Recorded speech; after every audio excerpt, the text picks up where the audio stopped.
Ladies and gentlemen, welcome back down under the mat. We are here in Madison Square Garage around the pool table of relevancy. This is Mr. Dan Danielson. I'm Roddy Reece, and we're here to talk about... Oh, I can't do it while I'm talking. You can't? No. It throws off whole equilibrium. You can't do it? We're here to talk about all things professional wrestling.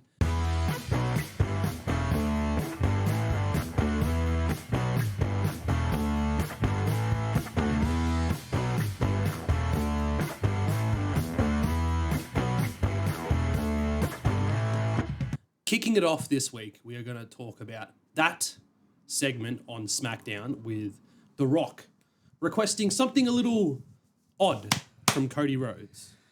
Yeah, what the hell is that promo, man? Oh, and like this is the thing, I'm seeing a lot of people talk about it now as well. The Rock can't cut a promo as well as he used to. He rambles. He rambles a lot. He repeats himself. You and I are girl dads. You know that, right? We're girl dads. And like, we had a Terramana after the thing, and it was great because, we're girl dads and stuff. Terramana for 2 hours. We're good friends now. And our Mama Rhodes and Mama Rock were friends because we're girl dads, and we got it, dude. We get it. What is going on with that promo? Oh, and then the worst part was like the touching, like the gentle, the cupping of Cody's face. Like, what was that?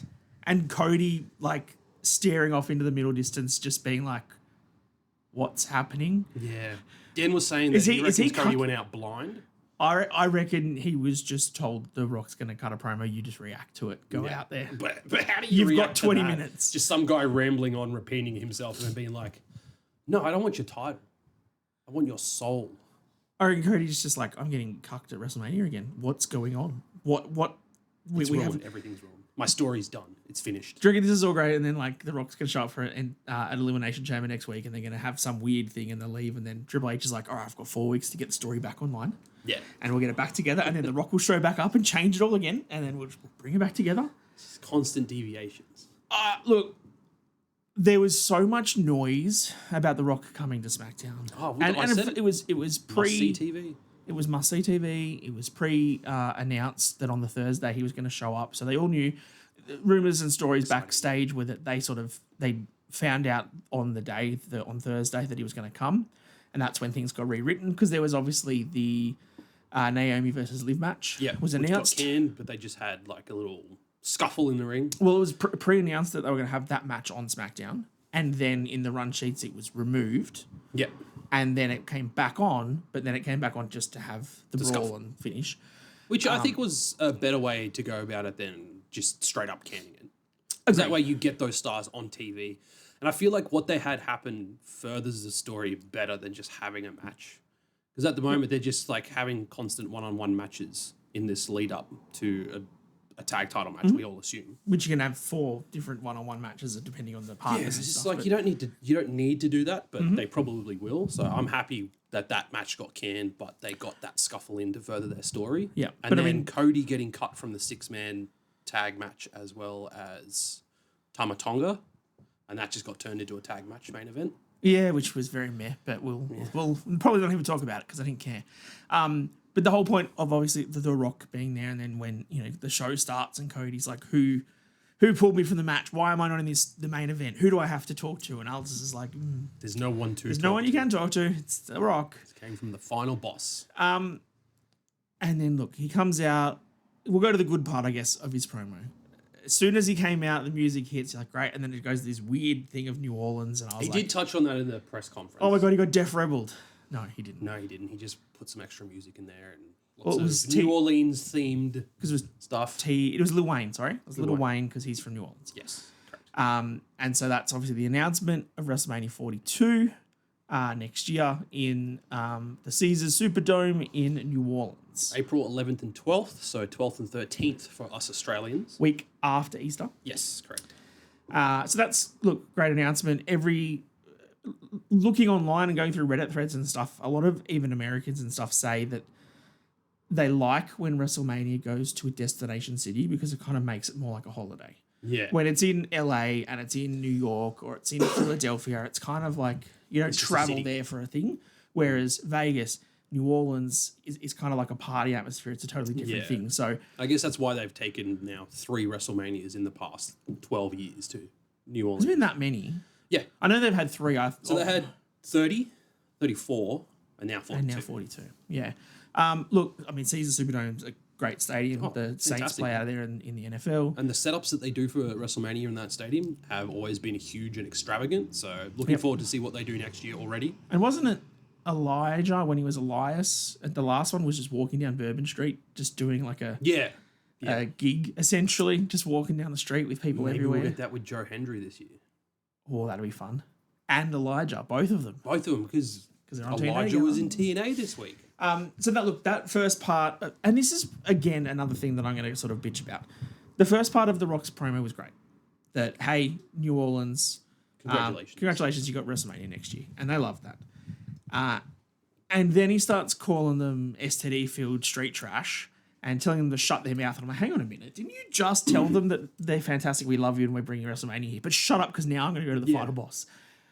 And now I'm going to sing, but you're not allowed to sing along because it's the final boss time. He sings by himself. He was just like jumping back and forth. Face heel. Flopping around more than Big Show does. But like Big Show would do it from pay-per-view to pay-per-view, depending on who he had to face. Not within the same promo. Not in the same promo. Back and forth, back and forth. That, to me, was weird and added some emphasis to how weird this whole promo sort of went. Then him calling out Cody Rhodes, everyone's champion. He's done so well. He's done such a great thing for the company. He's such a great champion. He's such a great face. And, we're good friends now. My champion. Yeah, well, but we're good friends. We've had some Terramana. Our mums are good friends.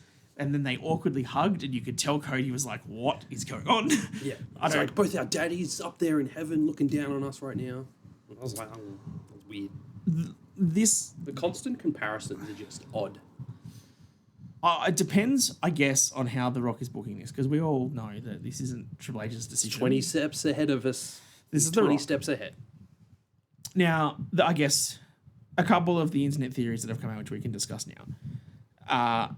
Him saying that he wants Cody's soul is, I guess, the modern day corporate Stone Cold Vince storyline. That's what a lot of people are talking about. The more I think about it, the more I hear people's different aspects of that story. I'm kind of just think to myself, that's probably the safest way to go. Yep. And it probably makes the most sense to go that way as well. And so that would be, I guess, a way that you would turn Cody heel. Yes. Without having for him to go full Cody Lander and heal himself. Reluctant heel. Yeah, and that gives you the very obvious out at the end. Yeah. Where you run Cody heel for 6 months, where he does the corporate act, he does what, The Rock tells him to do and what needs to be done for the betterment of the business. And then eventually he snaps and says, no, I'm for the people. He turns face again and turns on The Rock, and you have a Rock-Cody match at WrestleMania 42 in New Orleans. Rock said that their chemistry doesn't necessarily have to resolve itself in a match during the press conference, which has a lot of people talking. But the sentence after he said, everything we do in this business leads to a match. But this one doesn't have to. Yeah. Pick your lines. Put so the I think breadcrumbs there. That's the first, I guess, premise, right? Is this corporate Rock owning Cody, turning him heel, making him do what he wants to do. The second line, I guess, idea to this is then if Cody says no. Cody will not be The Rock's champion. The Cody will not do what The Rock says. And then The Rock just continually stacks the deck against Cody Rhodes and plays the board of directors card against him, which is, again, a right-hand man. Yeah, and I mean, it could be Jacob, it could be Solo. People are speculating, it could be Drew McIntyre. Yeah, apparently, Rocco's Drew a favour. Could be interesting. Maybe helps The Rock him win the chamber. Nah, it couldn't be CM Punk. There's no way they could do Punk, right? I legitimately, I don't know. And this is a problem. Like Rock coming back, it just it threw such a spanner in the works because now we don't know what's going to happen, and we don't know what's going to happen with that chamber because that chamber is arguably for the more important title at WrestleMania, that opportunity. What story is going to play out from here? And I feel like with The Rock tying himself into this, out of the 6 competitors in that chamber, Drew's probably the one that makes the most sense to win that if Cody says no to Rock. The Rock, at no point has The Rock deliberately gone against Roman. He has not gone against the bloodline, right? Yeah, he's been against bad blood Cody. Thing was but he did the throat thingy. That was to Cody in that, but it was never to Roman. So why would he side with someone in Drew that is so determined to take out Roman and his bloodline, when The Rock is still technically, from what we understand, in line with that bloodline. Yeah. So that would need to be some explanation. I mean, the general premise beforehand, before this Rock promo, everything showed up, was the Chamber was going to be probably Cena or probably Punk, right? One of those two were going to win and going to face Cody. It would be Cena if you want him to have his big WrestleMania match, win his 17th world title at WrestleMania, have the big storylines and stuff. Punk that main event. And then the other option then would be the Punk, Roman, Seth triple threat, right? Which also could main event. Or Punk wins the Chamber, Punk and Cody main event second night, because there was supposed to be no Rock at this WrestleMania. Now, the Rock is at Elimination Chamber. If this match is to face Cody, the assumption is that this match will finish the show, right? Yeah. So The Rock and Cody will have had their thing beforehand. And then we'll figure out and we'll know where the trajectory of that story is going. Correct. But then, if nothing then happens with The Rock in that Chamber match, we are all going to feel disappointed. Yeah. And then the same as when it was, we knew The Rock was at, the War Games match. And we thought he was going to be there. And then nothing happened. Yeah. And everyone felt really shallow that The Rock didn't show up. Nothing happened. If he's in Toronto and he's at the Chamber, and the Chamber is to determine who faces Cody, who just said yes or just said no to The Rock, and he's got nothing to do with that match. If Cody says no and Rock doesn't get involved in that Chamber, that's going to be disappointing. Yes, for sure. But if Cody says yes, then I would expect that Rock won't be involved in that Chamber. Or The Rock will do what he wants to protect Cody and put the weaker person against him. Yeah. Maybe. Yeah. I don't know how that would work. So many theories, so many trains of thoughts to go through with this. We'll shuffle on to some other news in the wrestling world this week. Speaking of the Elimination Chamber, we have had all of our 6 competitors in each of the chambers decided. Mm-hmm. We'll quickly go through that. In the women's side, we have Roxanne Perez, who just defeated Raquel Rodriguez on Raw this week. We have Bailey, Naomi, Liv, Alexa Bliss, and Bianca Belair as our 6 competitors for the women's side. And then the men's, of course, John Cena, CM Punk, Drew McIntyre, Damian Priest, Logan Paul, and the newly qualified Seth freaking Rollins, who had an absolutely amazing match with Finn Balor at the main event. It was a really good match. It was a very, very good match, those two. Seth just kicking out of a coup de grace like that. Yeah. Like Finn... Give Finn some bloody respect. Finn had that match. That was a really fun match. He's got the real story. He'll get his chance. No, you won't. Not with the way they're booking him lately. I think they need to do something to destroy Judgment Day. And they keep on pitching that there's going to be a new member or we're going to bring someone new in. People keep saying it's going to be Aleister Black, and that just pisses me off because that makes zero sense whatsoever. And I don't think he needs to be, stuck down by another faction. Yeah, just let him be himself. Absolutely. Yeah, so, okay, let's talk men's side. We kind of just touched on it before with who we think is going to win. It's probably Cena. Look, let's be quite clear. It's not Logan Paul. No, it's not Logan Paul. It's not Seth. No. Because I think Seth gets costed by Roman at some point. I'd love to see Roman come back out. So I don't think it's Seth. I don't think it's Drew unless this Rock storyline happens. Yeah. Damian Priest, no. Priest's cannon fodder. Don't care about him. Yeah, he's taken a pin for sure. And I mean, the real sad thing is, I kind of like him. I loved him as the Terror Twins. I actually quite liked him when he was in Judgment Day. Heel Judgment Day. Right now, leading into WrestleMania, this isn't a position to have him in. Potentially going for a world championship. And I also think that Triple H can't book baby faces when they're not named Cody Rhodes. Yes. He has a template, and Damian Priest does not fit that template. Yeah. So not him. So to me, it's Punk or Cena. Yeah, absolutely. Absolutely. I agree with you that I don't want Cena to win. I don't want him to get the main event at WrestleMania. I want him to work all year long, keep falling up short, and finally win in his last match. Now that the rumors of that pay-per-view, Ruthless Aggression, now that that's out in the world, that's got to be it. That has to be it. Where he finally wins in his hometown. Yep. Wins his 17th. Maybe he has a couple more weeks after that, or because it's it's between Christmas and New Year, so it's that, and then he's done. I love the idea that he wins it in his last match, relinquishes it, and then WWE put it on the line in the Royal Rumble. That's a sick idea. He wins the match. He's like, I did it. This was my last ever match. And then he just places the title in the middle of the ring and then he walks off into the sunset. And then Triple H on the first Raw of January says, well, we've talked about it. And, The Rock comes out or whatever and says the board have made the decision that and I think the Royal Rumble is for... deviating slightly because we're cooking here. Yeah, okay. With that sort of idea, I'd love to have potentially maybe like 4 qualifying matches with 8 top tier competitors to see who qualifies for the Rumble, and then those who don't, that's it. Nah. They don't get an opportunity. Nah. But like you could pit a Seth Rollins against a Finn Balor. Yeah, but you want both of them in that Rumble. Yeah. So what I would do is I think having the title online in that Rumble would be the way to make it feel as big as it was this year. Because this year it felt huge because every star was in it, right? Yeah.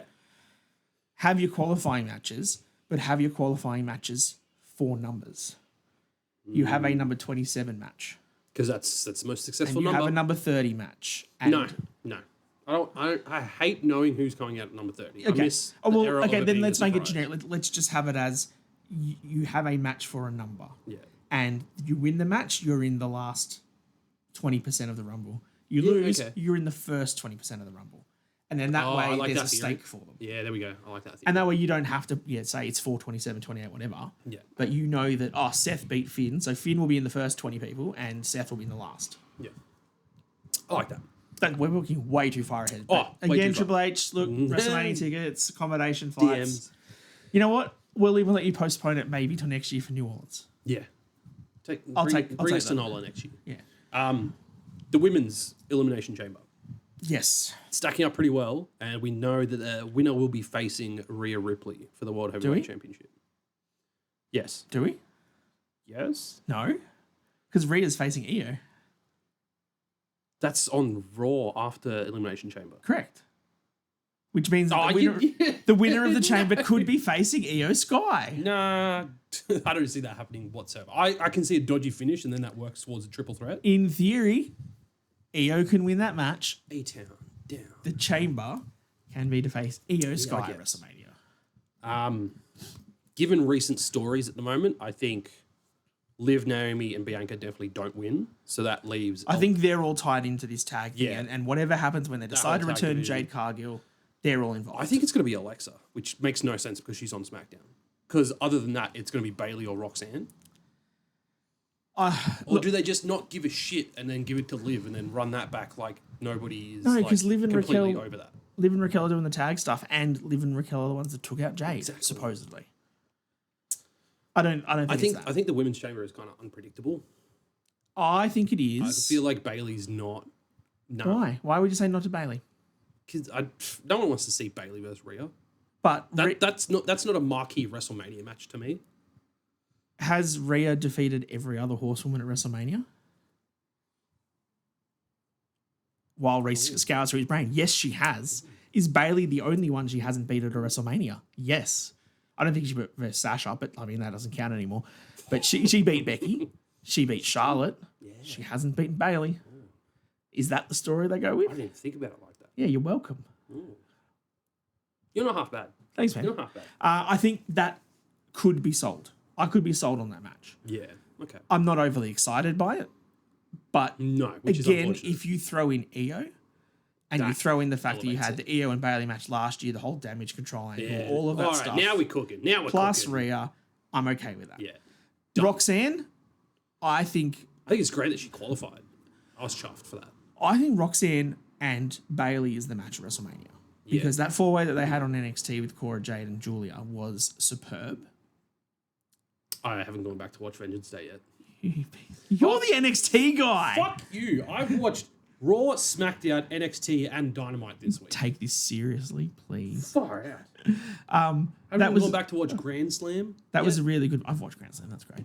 That was a really fun match, and I think the chemistry between Roxy and Bailey has been really strong. And I think if you want to move someone like Roxanne onto the main roster, which I think is happening, putting her with Bailey as a veteran who can work with anyone is a really smart play. So I think that's the match.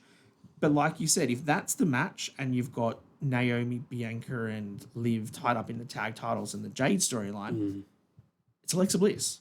And the promo that she cut on SmackDown, or the video package that she had, saying that, you know, she's won this before and it's going to be her playground and none of these other women know what she can do in the chamber, was a really solid promo.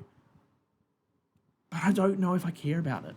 I don't know if I'm going to care about Alexa versus Rhea this short amount of time. Yeah, they're going to have to make it really interesting. Because the assumption when Alexa went to SmackDown was that she was going to have something to do with the Wyatt Six. But obviously, Howdy, Bo Dallas has been injured, so they've been off TV, so they can't do whatever storyline they that wanted to be. I can't see how it ties into Rhea quick enough and deep enough to make people invested in that being one of the women's main events. Because I don't even know if they have that much history to build off of, do they? I can't recall any like prominent feuds between Rhea and Alexa in the past. They've always been on opposite shows. Yeah. Alexa's generally been a SmackDown girl taking on Charlotte and stuff, and Rhea's mostly been Raw. Yeah. While we're on the topic of women at the moment, Dakota Kai has qualified as the number one contender for the Women's Intercontinental Championship, defeating Ivy Nile on Raw. Which is weird because Ivy Nile was the whole storyline they've been having with the Alpha Academy, the American Maid, winning all the titles while Chad Gable was becoming a luchador. Speaking of luchadors, just want a quick shout out to my boss, who went to Mexico for a work event and brought us back a luchador little figure and a genuine, is it an Ultimate Dragon? It's pretty close. It's not Ultimate Dragon. It's either way. It's a sick mask. Genuine mask from Mexico from when she went to a show in, I can't remember if it was CMLL or AAA, but either way, she went to a proper show in Mexico. That would have been so good. Yeah, it would have been mad fun. So I'm very jealous of that, but she at least brought me back a mask, so that was sick. So we're going to be running it back to Dakota Kai and Lyra Valkyria again.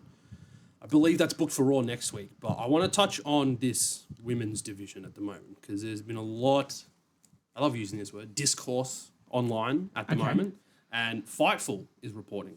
We're not making shit up. Fightful's reporting that there are growing frustration within WWE for the women's division and the booking. So I've got a quote here. I'll quickly read that, and then we will discuss. So I think it might have been Sean Ross Sapp. Okay, SRS. Close. Yep. So I have spoken with plenty of women in WWE who are frustrated about the booking. I know there have been some mania pitches that have been rejected because people are like, token tag matches aren't something that they want to do. They want things put on a more even plane in the women's division. And I think with the way that the booking has been going lately and the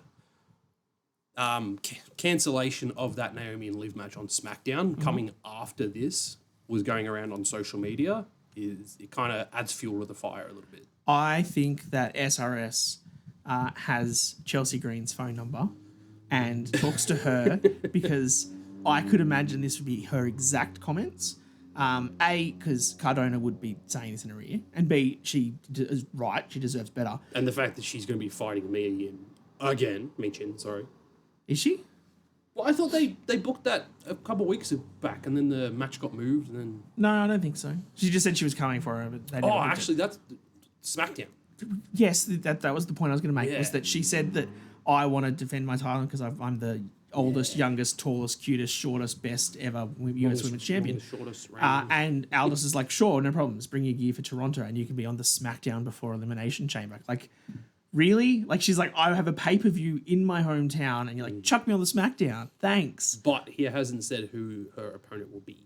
Oh, look, I'm sure it'll be a big swerve and it'll be a great match and she'll maybe verse Trish Stratus or something. Who cares? Point is, the women's US title has done what since they brought it in? Yeah. And if you're not doing it... The Intercontinental title as well. But if you're not letting Chelsea Green, who is Canadian, from Toronto, or from the Toronto area, defending the title on the pay-per-view in that area, what are you doing with it? Yeah, poor form. So if you assume for WrestleMania that they've got... Obviously, you've got your Charlotte Tiffy match. You've got your Rhea or Io versus somebody match. And then you've probably got your women's tag match, which will be Bianca, Naomi... Liv and Raquel, we assume. Yeah. And then you've got your two other Intercontinental and US title match. All the other women, nothing. Yeah. Because that's 5 matches. Yeah. And what was it? Was it like 8 matches per night? It was about 15 matches total. Yeah, something like that last year. I don't know if you're going to get more than 5 women's matches on the card. I reckon they'll make one of those mid-card multi-women battle royal or something, or a ladder match. God, I don't want to see that. I know. But one thing that really grinded my gears over the last few weeks was having your women's Intercontinental and United States champions in the chamber qualifying matches. And losing. Losing rather than building their own storylines. 100%. Stupid idea. Dumb. Speaking of dumb ideas, can I touch on this with the women's division? Did you hear Vince McMahon's plan for the 2022 Royal Rumble? Oh, Ronda eliminates everyone? Yes. Dumb. So, like, if you want to... Fuck Ronda. If you want to complain about the women's booking right now, at no it could have point been so much worse. is the women's booking... Because Ronda came in, I think, at 27 and won that Royal Rumble. So, we're going to have 26 women in the ring. That would be stupid. Get your head out of your ass. Or B, she has to then come in early and literally eliminate every single woman all the way to the finish for her to eliminate 29 people and win. That's so dumb. It's a horrible so idea. dumb. But again, this division could be worse. Yes. It could be that. Yeah. Fair point. Speaking of, did you see the situation with Thunder Rosa and Megan Bayne on Dynamite this week? I saw something saying that they're going to do a best of 7 series. No, that was Statlander and Bayne. But anyway, no, what happened? That'd be sick. Because that was a really good match. Megan Bayne and Chris Statlander. Great match. Okay. Megan Bayne won, and then Thunder Rosa came out to help because Penelope Ford came out and helped Megan Bayne win. Right, yep. You're saying a whole bunch of names here. Yeah. They're both beating down Chris Statlander, and then Thunder Rosa comes out with a steel chair. Okay, yeah. And everyone's like, Megan went into business for herself because, like, Thunder Rosa was, like, with the chair about to hit her, and Megan's just standing there like, what are you going to do? It was... I need to show you the clip after the podcast because you haven't seen it. I have not. It was very awkward, and I sat there cringing because I was just like, oh, this isn't a good look. Yeah, look, I think as much as... Fully booked women's division. As much as I love the WWE women's division and their dissension that they could be booked better, I agree. 100% could be booked better. You're not AEW. And that women's division is... Whew. And they got some great talent there too. It's just they don't do anything good with them. Well, it's been Tony Storm and Mariah May for 9 months now. And we're getting it again in a couple of weeks. And Mercedes is still undefeated. Like, it's... Yeah. Yeah, look, we both want more from women's wrestling. I just don't think it's ever on the precipice of what the owners and the bookers actually want to do, which really sucks. We'll quickly touch on one last topic relating to women's wrestling before we move on to some other topics. Sure. Carmella, now known as... Shit, I didn't write it down. Leah Van Dale. You mean her real name? Yes. Leah Van Dale is no longer contracted with WWE. Yes. So this is similar to Sonya Deville. So I watched Sonya Deville's YouTube video where she had a discussion with her partner on her podcast or whatever, the Danny and Tony show, whatever it's called. And she essentially just said, look, that they came to they were negotiating all the way through. And then when she got the call, she was thinking, oh, this is the call where they're going to give me the number. Yeah. And they called and said, we can't find a number, we're done. And she was like, oh. And like she was a bit shocked with it. And she was, I think she was at a kid's sport and things like that. But it was mutual, and she said that very clearly, like, she goes, I've been with them for 10 years. I can't thank them enough for, the opportunities I was given, the 10 years of friendship, of traveling the country and all that sort of stuff, which is great. Yeah. And I think this Carmella thing is similar in that she's not cut or released. It's just, hey, you're not ring ready yet. Yeah. Your contract's about to run out. There's no point us recontracting you because you're not jumping in the ring. Yeah. You're not going to AEW. You're not going to TNA. You're not going somewhere else. Take your time. Don't rush. Rest up. Get fit. Hang out with Corey and your child as much as you want to. Yep. And then when you're ready, we'll sign you again. Yeah. And I think that's smart from both halves because it means that Leah can go and do signings and independent things as Leah, and so she can do her signings like the Iconics. The Inspiration. Like they're in Vegas the week of WrestleMania doing independent shows and signings. Yeah. If they were signed, they couldn't. No. So I think when these sort of independent, or people want to be independent, you don't want to be under contract. You want to be able to go and do your signings, get your fill of people, go and do what you can, and then when you're ready to make a run back at full-time TV, sign with a company. Yeah, absolutely. Speedy recovery for Leah. I hope she does come back at some point, and hopefully this complication that she's had after birth doesn't effectively medically retire her. It'd be a shame. Like, I know I wasn't a huge fan of Carmella at the best of times. I quite liked her character. Sometimes it was good, sometimes it was a little cringe. I didn't like her I'd character hate to see this be the way that she has to retire. Yeah. I hated it with James Ellsworth, but I think most people did. Yeah, everyone did. Good old no chin. No chin. And I think that to a point to this as well, like maybe it was one of the What Culture guys I was watching, and I fully agree with his statement. We have to give a shout out to every women's wrestler.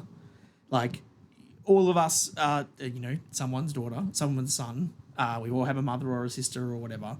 And you can see from your family how much women go through in childbirth and how much having a child has and changes a person. I've obviously got kids. You don't yet. It's fine. One day you'll get there, maybe. Yeah. Good luck, Annie. But, like, it is a huge change to a woman's body and mentality and your sleep patterns and your whole life to have a child. And for some of these wrestlers to be like, fully fit, peak athletes, step away, have a child, and then come back and be a peak athlete again. Insane. Absolutely crazy. And like Alexa Bliss is one. Yeah.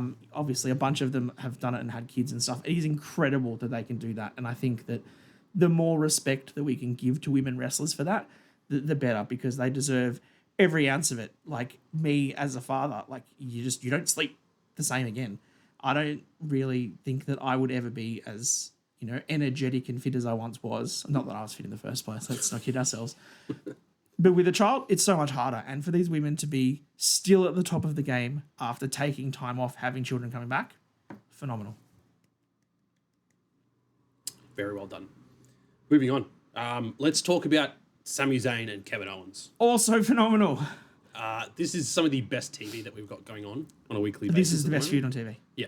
Fight me. I don't care about Rock and Cody. You can stick them in the bin. KO and Sami was so much better. So much better.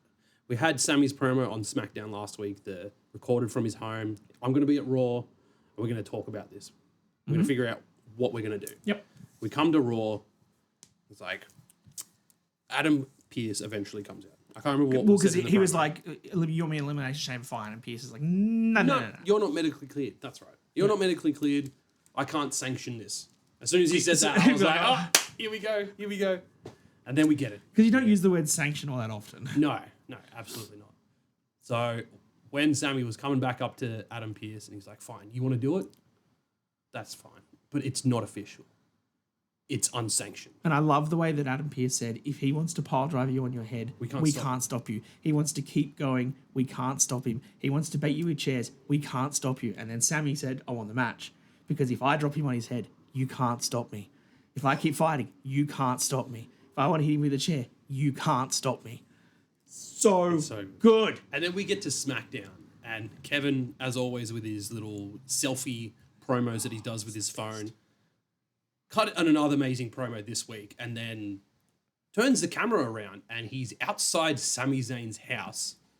The way that he was like, I hope you've thought about this for your career, but have you thought what this would do to your family? Just and then they're there. And they're all there in the living room having dinner. Chilling, man. Sinister. It is sinister. And I can't wait to see their match at Chamber next week. I can't wait to see what Sami says on Raw. Because Sami's going to lose his marbles. Like, KO, you were at my house. What are you doing? Like, if you want to talk to me, then talk to me. He's your friend. Like, he knows where you live. Don't be too surprised. But don't be filming out the front of my house awkwardly. Like, creepy. You're creeping me out, man. That Toronto crowd's going to go mental for this match. I just want it to be absolutely unhinged. You want a ladder wars from Ring of Honor type match? Yes. I just want absolute chaos throughout the entire arena. Well, I think this match probably doesn't have a clean finish. I think this match just goes absolutely bonkers. They do a spot where they're both finished and nothing happens. And then I reckon someone might hear voices in their head. No, I don't want Randy involved yet. I want something else. I think this then goes for a rematch WrestleMania. Yeah, I'd be happy with that. And then when you do your rematch, if unsanctioned obviously didn't work, but where do you go from there? Hell in a Cell? That could be interesting. You could do a Hell in a Cell, or you could do like a TLC. Oh, they'd go absolutely mental in a Hell in a Cell, dude. Yeah. Yeah. Do it. Book it. Well, because like the reason it's unsanctioned now is because Sami's not fit. Yeah, right? he's not medically cleared. You've got 6 weeks to get him cleared. It will then have to be a sanctioned match. And then what stipulation would be able to keep those two together to get a finish that, you know, you don't get a dusty finish, you don't go out in the crowd, something doesn't go wrong. an inferno match. Three stages of hell. 3 stages of hell. Boom, there we go. Casket match. Nah, I don't reckon they'll do a stupid gimmick. I reckon they'll do a TLC or a cage match. Something like that. Gotta be. Let's touch on some NXT stuff because we had Ricky Saints sign his NXT contract this week after being interrupted by Ethan Page, which I thought was hilarious. And Javon Evans and Wesley. Yeah. All of them interrupting. So we've got a tag match next week with Javon and Ricky Saints versus Ethan Page and Wesley. So the two things we need to touch on with this is obviously the name. Yeah. Now, when he first showed up, because we haven't had a chance to talk about when he first showed up. Yeah. And the whole crowd were chanting Ricky, but no one could say his actual name. And he was like, the absolute one is here, and you all know who I am, but didn't say who he was. Obviously, he was released on the Monday and showed up on the Tuesday. I just can't believe how quickly he showed up. So they That was clearly had crazy. no time to do the legal stuff around trademarking and whatnot. So that's why that didn't happen. I'm not against Saints. I think Ricky Saints is okay. I love the way that when he went on Busted Open and talked with Yeah, Bubba, I was going to mention that. and he explained it, essentially that it's as close as you're going to get to Starks. It's that one syllable S word, so it kind of still rolls off the tongue the same way. And he's from New Orleans. Yeah. Their NFL team is the New Orleans Saints. He's a big New Orleans guy. It just works. It ties works. together. So I'm okay with the name. What I'm not okay with was the way that we got played on SmackDown by R-Truth. Oh, When he was like, there's a Louisiana, they're in my New Orleans, God. we all know it. We got some Louisiana person's going to make their debut for a big surprise match. And I was like, Ricky Saints is getting a shot already on SmackDown. How cool is this? because I was like, oh, okay. So you sign him to the contract on NXT, and then you see how his reaction goes on SmackDown. Yeah. And then you can figure out how long he stays in NXT, and then when he gets called up. Because, I mean, most main roster areas wouldn't necessarily know Ricky Saints yet, unless they watch AEW. Yeah. But you would assume those in New Orleans would know who he is, because that was where he locally wrestled. Yeah. Great idea. Chuck him on TV, see how the pop goes, what happens. No, it's Louisiana Night. R-Truth, come on. What That- a cock tease. Oh, that was terrible. That was part of the reason why I hated SmackDown so much, because he was just Yeah, it was definitely a big downer on SmackDown. bad episode. But back to Ricky. I think he will have a few good feuds between now and WrestleMania, and he'll be on SmackDown before. Before the end of the year. You know what? I reckon. If Before SummerSlam? let's pitch. Oh, here we go. Let's pitch. Cody says yes to corporate rock. Cody Rhodes. needs to have not a like a corporation. He needs to have some people around him. He Saints. raids NXT. Yep. And he gets Ethan Page as And well. Ricky Saints, and he brings them both up. Great. I love that. And then Just tying it into the history in AEW. he needs some muscle, Who's he get? Wardlow. and he makes a deal with The Rock to get Bronson Reed. It's Cody's muscle. Hell yeah. Sign me up. I'm done. Okay, good. All right. Some other huge stuff on NXT this week, right? Oh, your boy. Obafemi kicks off the show, raging at these 4 delinquents that attacked him at Vengeance Day. Your And then- Retribution are back. Yeah, they don't even have a name yet, from what I know. It's just dudes in masks again. Yeah, Shield 2.0. He calls them out. The lights go down. And then, who is it but Moose? Moose is in NXT, finally. And just a face-off. And they're like, this doesn't need to happen. This has to happen. Oba's just like, it will. And that was it. That's all we got. You just see you see the lights come on. You see it's Moose and just Booker T. No bread. No water, just meat. Absolutely loved it. And then, God, Booker annoys me. yeah. Not Booker. Don't love Booker. No Quarter Catch crew calls out Matt and Jeff Hardy, and they have now been confirmed to be defending their TNA Tag Team Championships against NQCC next week On NXT. on NXT. The Hardys back on WWE television. Moose is defending his X Division Championship on NXT next week. Yeah, against Lexus King, right? Yeah, just like this is such a stacked card for NXT. Have a stupid training course for work. Oh, didum. So I'm going to be busy all day. Oh, what a shame. Oh, it's a shame, bruv. I've got my boss over here from the US, my CEO, so I can't go watch it either. But still, oh, diddles. If we want to talk about worlds colliding, let's touch on TNA. Because you're obviously talking about Moose and the Hardys and all that sort of stuff. If you actually did you watch live TNA this week? Neither of us did. Well, I saw some clips. I saw some clips too. TNA started with Joe Hendry's celebration and his song. Stupendous. How he was so humble because he was in the Royal Rumble. Brilliant. The fact that he calls out Sheamus, calls out Roman Reigns, calls out John Cena. Well, he doesn't necessarily say it, but if you can't see me, we know what you're saying, Joe. And then he gets interrupted by the Colognes. Yes, re-debuting Colognes. I love the fact that the crowd were just chanting, "Where's Carlito?" the entire time because he wasn't there with them. I could easily do that. Well, now you can, yeah. Absolutely. It's all there. And then they're about to, they go on either side of the ring, they're about to attack Joe Hendry, and then the lights go out, and then you just hear... Elijah is on TNA as well. Was he on Ring of Honor a couple weeks ago? Yeah, doing a thing with the Righteous, right? What is happening? What happened? Did they not come to an agreement over there? I don't know. Was it just a thing that he was doing something with the Righteous and then... Is he just going around everywhere? Is he being Matt Cardona?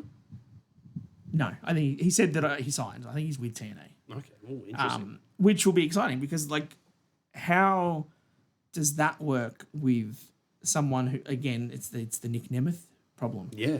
He's Elijah now. Does he come back to... If he does go across to NXT, is he Elias or is he Elijah? Well, JDC did. Well, and you're like... What? Who? And that's Fandango. Yeah. I know. But he had his music and stuff and then he said... Yeah, but then he's like, I'm JDC now. But having that entrance, that was something special. Yeah, okay. Well, you can do it. I hope... the day we hear, I'm here to show the world. And No, I don't reckon they'll use his music. They're going to go with the music of their current character. But it's easy with Elijah because all he does for that intro is just the guitar. And everyone knows. Yeah. That'd be really sick. But that was cool. You're getting so much noise out of TNA now. Yeah. They're getting some more characters involved. They're starting to grow. I love that what they're doing is when they're doing their live tapings, they throw in the surprises. Yeah. And their pre-tape shows, they do the follow-ups on them. And then your live show comes and something big happens. So you kind of got to keep an eye on the product. So they were at Full Sail this week, which is the old black and gold NXT stomping grounds. Oh, is that where they were? Down there? Yeah. And you could tell, the crowd was rowdy. Some of the clips that I saw, specifically targeting Tessa Blanchard. I did see those. Yep. I love the NXT crowd, because that one person, they showed the clip of, pre-NXT, and someone's like, Hulk Hogan, we're coming for you. And they cut the sound off just before we all know what comes next. Yep. So that came, and then before NXT this week, a clip came out on social media of the crowd as Booker T's coming out, and they're like, Hulk Hogan, we coming for you! Hulk Hogan, we coming for you! And then they were doing that with Tessa on TNA. Like, Tessa, we're coming for you! And then, of course, calling her a racist. Yes, which she's Full not Sail shaking. crowds are always rowdy, and they always were. And man, I miss that golden heyday of NXT Black and Gold. Yeah. So good. But also, time speaking of crowds, I'm sure everybody has seen the clips floating around the internet of the crowd at AEW Grand Slam singing Edge's theme. That was us. We were there. Still one of the most emotional moments in wrestling for me. It was brilliant. That was a real bucket list item to tick off. That was absolutely goosebumps, tears, everything. I love wrestling crowds. They're the best. So good. And the fact that no one coordinated that, nothing, it just did it. Happened organically, and that's what made it so special. And you could see it in Edge's face as well. Once he noticed that it was happening, he sort of looked around and was like, oh, they're doing it. And then he just stood there and you could see him at one point just getting emotional, and then right as it hits the crescendo, you get that rush of adrenaline. You're just yeah. I almost you haven't watched it back. Not yet. I've seen all the clips, but watching it back, it's still fantastic. But the way that McGuinness is talking, and then Shabani starts talking about, he's come back from neck injuries, and I'm very glad he very quickly went, I should just shut the fuck up right now. Yeah. Let the crowd And then, go. like, that's Tony's experience coming and knowing, like, something momentous is about to happen. Like, Yeah. And I think you see the same on Raw with Cole and Pat generally when they're talking and they've got their points to get through, but then something like Jey Uso's yeet comes in and then they just stop. Yeah. And they just let it because they're happen. yeeting. And it's a lot to yeet and also talk. Well, that too, but you also sometimes you just have to let the crowd go. Yeah, let the crowd be the let them crowd. go crazy. Like, in moments of, like, when something shocking's happening as well, like, the commentator's just cutting off and just, like, building that tension and just, like, the shock and awe of what you're seeing. The commentators add so much, and Well, that's their job. I think, like, recently we've really been giving them their flowers, but I feel like we really took it for granted growing up. Yeah. Like, how much they actually, like, emphasize the product. I wanna have a watch because I haven't had the chance to watch it yet. The Michael Cole Yeah, I haven't watched it interview yet. on I might try Impulsive. to squeeze that in tomorrow. I've seen some of the things where he says, look, Vince was in control and he was in my ear telling me what to do for 20 years and that was fine. But the freedom that he has now is so much better for him and for Pat that they can just roll with what happens. And then have fun too. And have a bit of fun with it. Like, there is no way when Vince was in charge of WWE, Cole would have been dabbing up Travis Scott as he comes into the ring. Not a chance And in the also world. standing on the table yeeting. No, there's no way No. that'd happen, right? No. So I think having that freedom and allowing them to be more organic and to more interact with the crowd makes the product better. And I'm very interested to hear what Michael Cole's whole points are because as much as a lot of people don't like Logan Paul, his podcasts are pretty are so good. good. They're The one he so had with good. Paul Heyman was superb. I Brilliant. really enjoyed that talk. That was a really good one. What time have we got? Still got a As couple. much time as you want, about 10 minutes. About 10 minutes. We've got a couple other notable things to talk about. Speedball Mike Bailey today has been confirmed to be coming to AEW. That's not a Mike Bailey. No. Speedball's amazing. Such a great in-ring wrestler, but it's the same thing as what we said when Ricochet was coming over.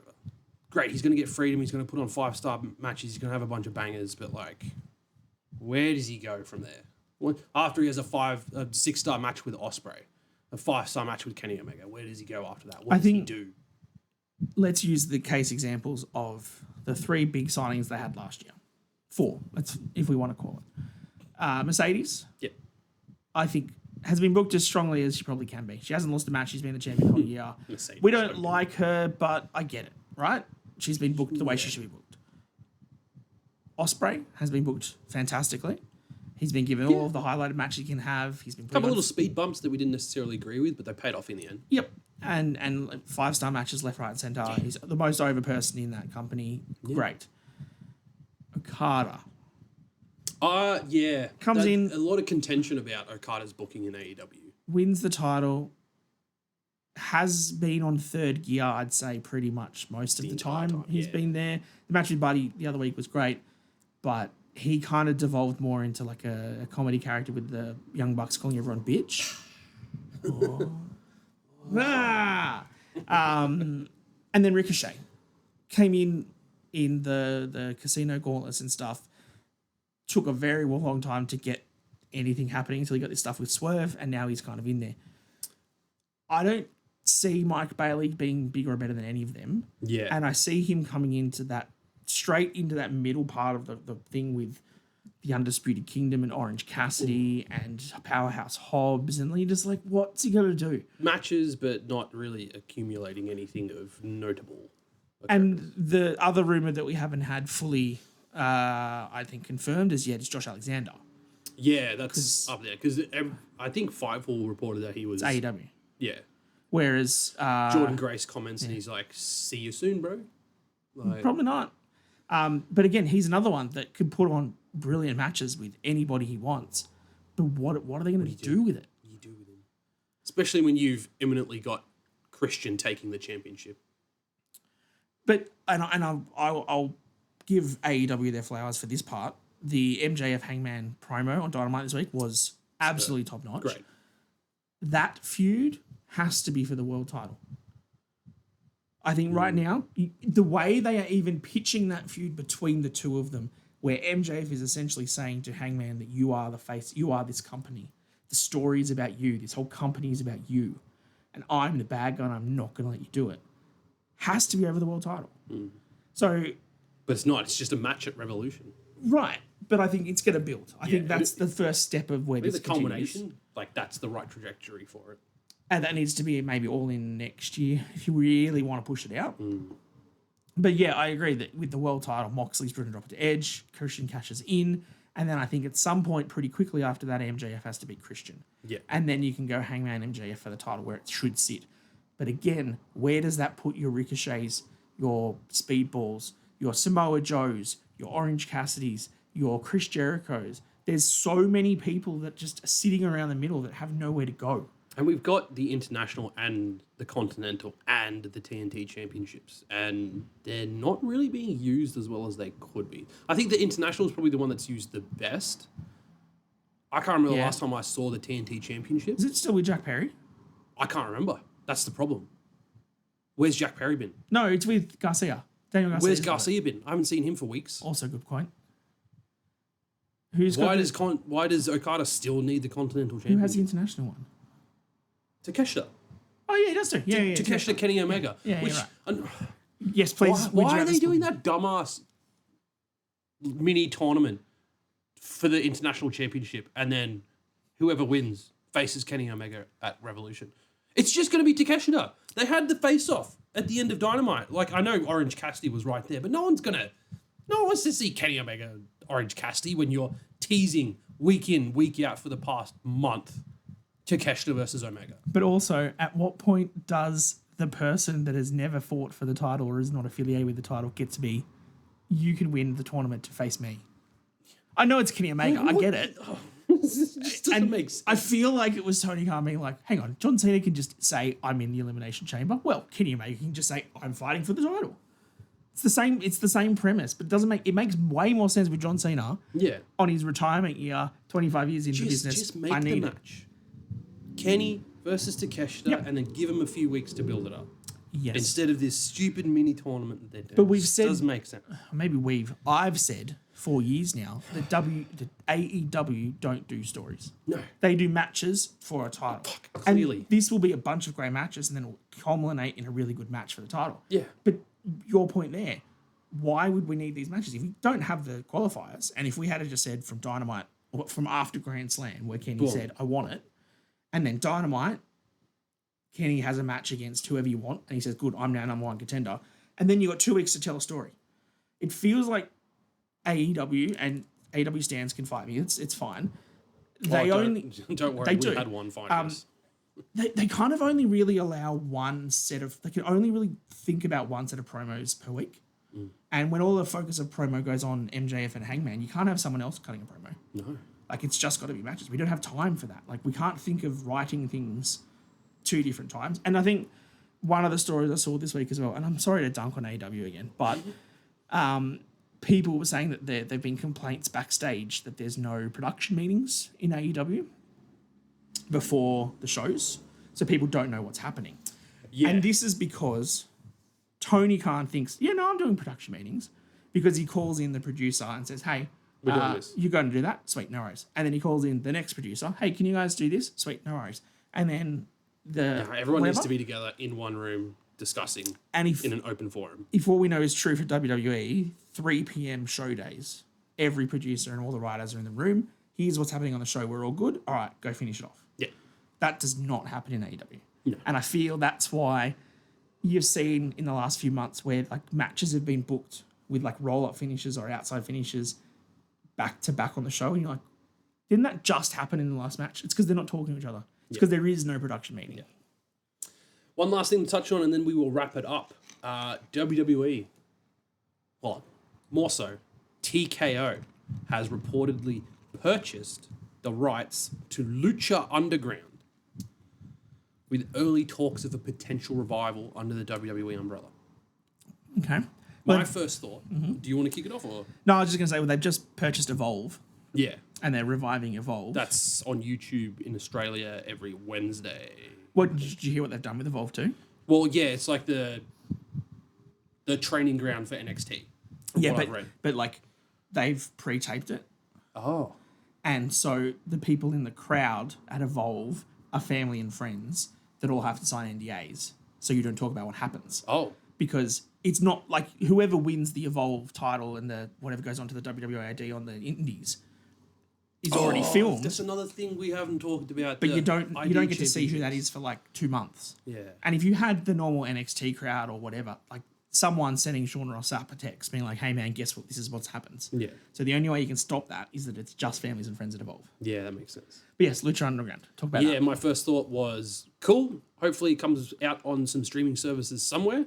But please don't try and revive Lucha Underground. You can't replicate that. Can we just get Reclusive versus Penta again? I mean, we can do that. We can do Penta versus Io, Penta versus Kairi, Penta versus Asuka, Penta versus everyone. We're not going to get... she was Ricochet. Prince Puma. Prince Puma. Yeah. Just, I'd be cool with like... Get Prince Nike. Maybe like touching up the audio and stuff and like re-releasing it on streaming services, but we don't need a new Lucha Underground. If it's not Prince Puma, can we get Prince Nike and it just be Jey Uso in Air Force Ones the whole time? Oh, with a mask. That'd be great. Just doing this the whole time in a mask. And everyone's like, I don't know who it is. Who could it possibly be? Oh. Do we want to touch on the WWE ID Championships that were announced? No. Okay. Because I didn't read too much into it. But I think it's kind of cool that they're having those championships. And I think it's cool that we defended on the Indies. Across like several different promotions. Yeah, that'd be fun. Great. Love to see it. We're going to wrap it up there. Thank you for tuning in. Come join us on our Discord. If you need friends to talk wrestling about, Reece needs we're friends. here for you. No, I don't. Maybe. You sure? Maybe. We are here for you. Come join us on Discord. Follow us on TikTok, Instagram, X, I guess. We don't really do too much. I do a little bit of X. Dan does the work on there. Facebook. More importantly, YouTube. Like, subscribe, comment, engage. Thank you for tuning in. This has been Mr. Dan Danielson. I've been Rowdy Roddy Reece. We will see you next time down under the mat. Too sweet.